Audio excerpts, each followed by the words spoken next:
Happy birthday to you, happy birthday to you my dear sister. কেমন surprise দিলাম বল? তুই এটা কি করলি? কি করলি? আমি পুরো তৈরি হয়ে আসছি বাইরে যাব বলে, তুই কি করলি? তোরে আমি মাইরে এখন বাইরে কেন? এত রাত হয়ে গেছে, বাসায় আসেনি কেন? আজকে ওর জন্মদিন, তাই একটু দেরি হচ্ছে। আমি এত কিছু জানি না, তুমি এখনই ওকে কল দিবে, তাড়াতাড়ি বাসায় আসতে বলো। কেন তাড়াতাড়ি বাসায় আসতে বলবো? যখন বাসায় থাকে তখন তো সারাক্ষণ ঝগড়া গন্ডগোল করতেই থাকিস, আর বাইরে গেলে আসে না কেন, আসে না কেন। তোমার মেয়ে এত রাত পর্যন্ত বাইরে, তার জন্য যে আমি একটা কেক এনেছি, বিকাল থেকে আমি ওয়েট করতেছি, তার কোনো দাম নাই। আরে অপেক্ষা কর না, আসলে কেকটা কাটবি। কচু কাটবো, কেক কাটানোর দরকার নেই। বিকাল থেকে রাত পর্যন্ত ওয়েট করতেছি, মাঝরাতে আমি কেক কাটবো? কেক ফ্রিজে আসে, সেখানেই থাকো। তো দেরি করে আসলি তুই। ইমন তোর জন্য একটা কেক এনে বসে থেকে ঘুমিয়ে গেছে। ওকে কেন আমি জানি না কে। ইমন কই? ও রুমেই আছে, এতক্ষণ হয়তো ঘুমিয়ে গেছে। মন, এই মনোট, এত ডাকাডাকি করছিস কেন? বাসে কি ডাকাত এসেছে নাকি আগুন লেগেছে? এই যে তুই আমার জন্য কেক নিয়ে আসছিস না, কেক কাটতে আসছি। কয়টা বাজে? 12:50। রাত 12টার পরে এসেছিস কেক কাটতে? এই যা এখান থেকে যা। এই ভাব নিবি না তো? দেখ ভাই, সে বিকাল থেকে বাইরে আছে, অনেক টায়ার্ড লাগতেছে। তাড়াতাড়ি কেকটা কাট, কেকটা কেটে আমি যে ঘুমাবো। ভাব কম নেই, কেক কাটতে বলছি, কেক কাট। কেক খাবি তাই না? ঠিক আছে, এই নে খা, বেশি বেশি খা। মা, কই তুমি? বাবা, যা করেছি না ভালোই করেছি, রাত 12টার পরে আসছে দয়া দেখাতে। চুপ কর বেয়াদব। মাঝ রাতেও তোদের এই সার্কাস বন্ধ হয় না। এই তোরা কি আমাদেরকে একটু শান্তিতে ঘুমাতে দিবি না? আমি তো ঘুমাচ্ছিলাম, তোমার মেয়ে এসে আমাকে বিরক্ত করেছে। বেয়াদব, তাই বলে তুমি মুখে কেক মেরে দিবি? এই, ফিরে যা, ফ্রেশ হ। কি হলো, বসে আছিস কেন? যা বেরো, বেরো। এই তোরে আমি ছাড়বো না বলে দিলাম। তোর সাথে না আমার একটা কথা ছিল। এই আজকে সূর্য কি রাত্রের বেলায় উঠছে? তুই এরকম আল্লাহর দেখায় কথা বলতেছিস কেন? আর টাকা লাগবে তাই না? 1 টাকাও দিতে পারবো না তোরে, টাকা নেই আমার কাছে। আমার কোনো টাকা পয়সা লাগবে না, তুই আমার এই অ্যাপ্লিকেশনে সিগনেচার করে দে। ভার্সিটিতে না অনেক ক্লাস বাং দিয়েছে, ফ্যাকাল্টিকে অনেক রিকোয়েস্ট করলাম, অ্যাটেন্ডেন্সে মার্ক দেবে না। এখানে লেখা আছে আমি অসুস্থ, তুই যদি সিগনেচার করে দিস না তাহলে কাজটা হয়ে যাবে। খুব অসুস্থ তুই? সিগনেচার করার ব্যবস্থা করতেছি। বাবা, মা, তোমার ছেলে সুপারিশ নিয়ে আসছে আমার কাছে। তোমার ছেলে অসুস্থ, ক্লাস বাঙ্ক দিয়েছে, এখন অ্যাপ্লিকেশন নিয়ে আসছে এটাতে সিগনেচার করে দিতে, যাতে সে ফুল মার্কটা পায় অ্যাটেন্ডেন্স। জীবন, কেন ক্লাস ফাঁকি দিচ্ছিস? কি করিস তুই? ক্লাস ফাঁকি দিছিস কি জন্য বল? ক্লাস ফাঁকিতে কোথায় যাস? রাস্তায় মাস্তানি করিস নাকি? হ্যাঁ, তুই আমার বাসার থেকে আজকে বেরিয়ে যাবি। আহা, আমার তো কি করো সব? যেটা করছি ঠিকই করছি। ঠিক আছে, আমি বেরিয়ে যাচ্ছি। তোমরা সবসময় আমার সাথে শুধু এমন করো, তোমাদের তো আমি সন্তান না, ও একমাত্র সন্তান। আমি কখন থেকে ফোন দিচ্ছি, তুই আমার ফোন ধরিস না কেন? আমার ইচ্ছা তাই আমি ধরি না। একটা থাপ্পড় দিব বেয়াদব। চল বাসে চল। তুই যা, আমি বাসাতে যাবো না। দেখিস নি তোর বাপ যে আমাকে বাসা থেকে বের করে দিছে? নিজে সব ঝামেলা লাগে, এখন গাছের গোড়া কেটে আগে পানি দিতে আসছো তাই না? আচ্ছা ঠিক আছে, সরি। তোর অ্যাপ্লিকেশনে আমি নিজে সিগনেচার করে দিব। চল এখন বাড়ি চল। আমি যাবো না, তোর জোর করে নিয়ে যাবো। বললাম না আমি যাবো না। আসলি যে ভার্সিটি বন্ধ নাকি? কিছু ছেলে রাস্তায় বিরক্ত করছিল, তাই চলে আসছে। মানুষের রুচির এতই অকাল পড়েছে যে তোর মতো চেহারার মানুষকে বিরক্ত করবে। মা, তোমার ছেলেকে চুপ করতে বলো কিন্তু। আচ্ছা তোর যে চেহারা, তোকে দেখে যে ওরা অজ্ঞান হয়ে যান, এটাই তো অনেক। আচ্ছা এই, তুই কি নিজেকে বিশ্ব সুন্দরী মনে করি? আমি তোর এসব ইপ্রিজিং বিশ্বাস করি না। ঠিক আছে তাহলে আমার সাথে চল, যে নিজের চোখে দেখে আসবি। এমনি মন মেজাজ খারাপ, সবসময় তোমার ছেলে আমাকে খোঁজা মারার কথা বলতেই হবে। চল।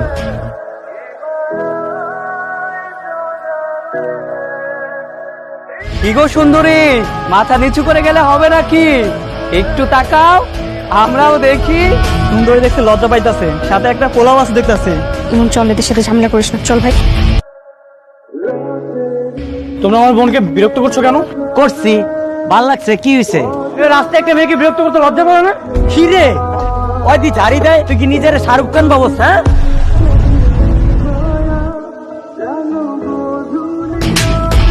তুই কি বলে তুই এটা? কি হয়েছে? এই,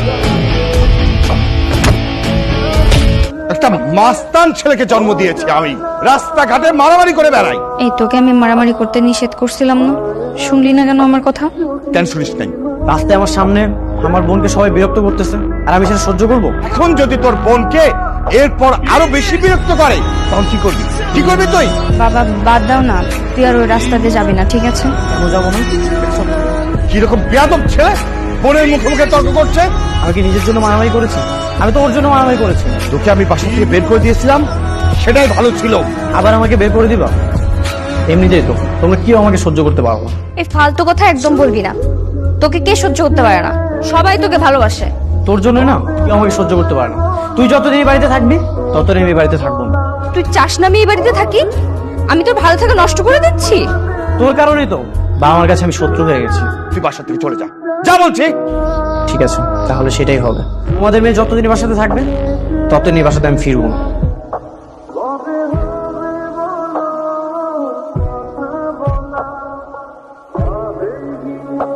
কিছুদিন আগে তোমরা একটা ছেলের কথা বলছিলে না আমার বিয়ে দেওয়ার ব্যাপারে? সেই ছেলে পরিবারের সাথে আবার বাবাকে কথা বলতে বলো। সত্যি বলছিস তো? সবকিছু ঠিকঠাক করলে আবার অবাক করবি না তো? আমার জন্য আমার ভাই বাইরে থাকবে এটা তো হতে পারে না, তাই না? মেয়েদের তো একসময় বিয়ে করে পরের বাড়ি যেতেই হয়। এটা তো আর আমার আসল বাড়ি না। আমার জন্য আমার ভাই কেন বাইরে থাকবে? যত দ্রুত সম্ভব বিয়ে করে এখান থেকে চলে যেতে চাই। এখানে দাঁড়িয়ে আছিস, তোকে সবাই খুঁজছে। আমি ইমনের জন্য অপেক্ষা করছি মা, ওকে আসবে না। কারোর ফোনই রিসিভ করছে না। ওর যা মন চায় ও তাই করুক। চল, সবাই অপেক্ষা করছে। না না মা, আমি আর একটু অপেক্ষা করি। আমার বিশ্বাস আমার ভাই আসবে। ও এমনিতেই আমার উপর রেগে আছে, আর যদি এসে দেখে আমি ওকে রেখে বিয়ে করে ফেলছি ও আরো রাগ করবে আমার উপর। কি ব্যাপার? বললাম ইরাকে নিয়ে নিচে আসতে, আর তুমি এখানে দাঁড়িয়ে দাঁড়িয়ে গল্প করছো। আরে তোমার মেয়েই তো যেতে চাচ্ছে না, ইমনের জন্য অপেক্ষা করছে। বাবা তুমি একটু ইমনকে ফোন দাও না। আমি তো অনেকবারই ইমনকে ফোন দিছিলাম, কিন্তু ফোনটা পিক করছে না। সবাই ওয়েট করছে। আয় মা, আয়। আর কাঁদিস না মা, গাড়িতে ওঠ। মা ইমন কি আর আসবে না? ওকে আমি রেখে যেতে পারবো না। নিজের জেদ বজায় রাখতে হয়তো আসবে না। আরেকবার ওকে ফোন দাও না। হ্যালো, তুই কোথায়? আছি বাইরে। তোমার মেয়ে কি বাসা থেকে বিদায় হয়েছে? তোর সাথে দেখা না করেও যাচ্ছে না। ও বাসা থেকে এখনো বিদায় হয়নি, তাহলে আমাকে কল দিয়েছো কেন? তোর একমাত্র বোন চলে যাচ্ছে, তুই দেখা করতে আসবি না? না, আমি আসবো না। ইমন কতক্ষণে আসবে? ওকে রওনা করছে? তুই থাকতে ও বাড়িতে আসবে না। হ্যালো, মা ইমন আসছে? হ্যাঁ একটু আগে আসলো। ইমনের সাথে কথা বলবি? হ্যাঁ তেমন একটু কথা বলি। তোর আপু কথা বলবে তোর সাথে। মা, আমি ওর সাথে কথা বলবো না। শোন না মা, ইমন তো নাস্তা খাচ্ছে, পরে কথা বলবে তোর সাথে। আচ্ছা ঠিক আছে মা, তাহলে রাখি। কেমন আছো? জি ভাইয়া, ভালো আছি। আপনি কেমন আছেন? আলহামদুলিল্লাহ ভালো। এখানে কি করছিলে? তেমন কিছু না, এমনি এখানে আড্ডা দিচ্ছিলাম। বিয়ের দিন তো তুমি ছিলেই না, তার জন্য তোমার সঙ্গে আমার কোনো কথাই হয়নি। আজকে দেখা হলো, তাও কিনা এই রাস্তায়। হ্যাঁ, আমি একটু ব্যস্ত ছিলাম তো, এই জন্য আর কি। চলো আমার সঙ্গে বাসে চলো, তোমার আপাকে দেখে আসবে। না না ভাইয়া, অন্য একদিন যাব। ঠিক আছে, মনে থাকে যেন। ঠিক আছে ভাই। আচ্ছা থাকো। ভাইয়া একটু দাঁড়ান, আমি আসতেছি।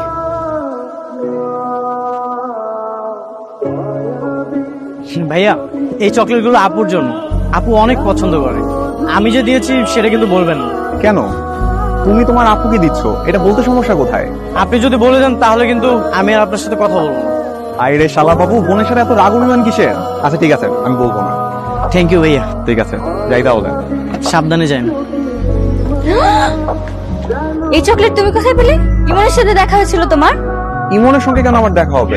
তাহলে তুমি কিভাবে জানলে যে এটা আমার পছন্দের চকলেট?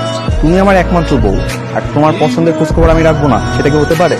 তোমার যদি আমাকে বিশ্বাস না হয়, তুমি ইমনকে ফোন দিয়ে জিজ্ঞাসা করো। এটা তোরই কাজ, আমি জানি।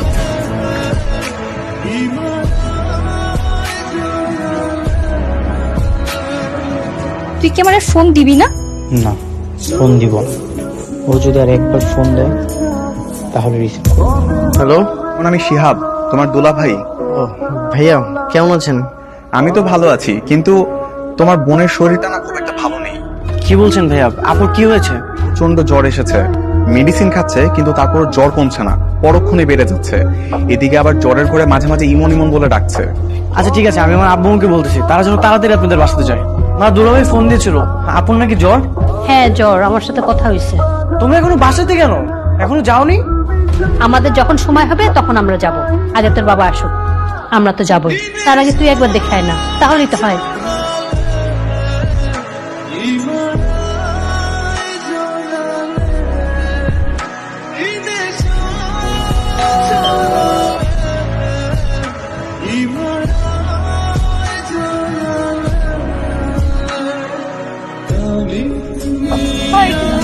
আছিস?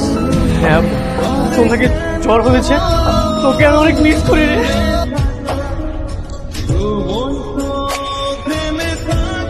তোরা কেমনে করেছিস? তুই জানিস আমি তোর জন্য কতদিন কান্না করছি। তুই আমাকে মাফ করে দে, আমি আর কখনো তোর সাথে অভিমান করবো না, কখনো অভিমান করবো না। এভাবে দরজায় দাঁড়িয়ে আর কতক্ষণ কান্না করবা? হ্যাঁ তাই তো, আমার ভাই কতদিন পর আসছে, কাঁদে না ভাই, আসতো। বস বস, কি খাবি তুই? হ্যাঁ দাঁড়া, তোর খাওয়ার ব্যবস্থা করে। শোনো না, যাও না একটু বাজারে যাও, বাজার করে নিয়ে আসো। আপু কিচ্ছু করা লাগবে না, তুই শরীরে না জ্বর? আরে জ্বর পালাই গেছে, ভাইকে দেখলে আবার জ্বর থাকে নাকি? আমার জ্বর জানাতে পালাই গেছে। তুই কি খাবি? গরুর মাংস, রোস্ট, পোলাও, বিরিয়ানি, কোনটা খাবি? আপু আমি খেতে আসিনি, আমি তোর সাথে একটু কথা বলতে আসছি। জানিস আপু, বাসাতে না আমার অনেক একা লাগে রে, আমি না তোকে অনেক মিস করি রে। ফোন দিলে ফোনও ধরে না, আবার বলে মিস কর। জানিস আপু, যখন আমি পিজা খেতে যাই তখনই তোর কথা মনে পড়ে, এই জন্য তো এখন আমি পিজাই খাই না। তুই আমার জন্য পিৎজা খাস না?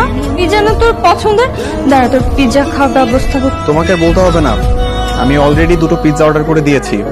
তোমরা আরো বেশি করে কান্নাকাটি করো, কান্না করতে করতে যখন ক্ষুধা লেগে যাবে তারপর পেট ভরে পিৎজা খেও। আমি আর কান্নাকাটি করতেছি না, তুই কিন্তু 1 সপ্তাহ আমার বাসায় থেকে যাবি। আমি 1 সপ্তাহ আগে তোকে যেতেই দেবো না, ঠিক আছে? ঠিক আছে আপু।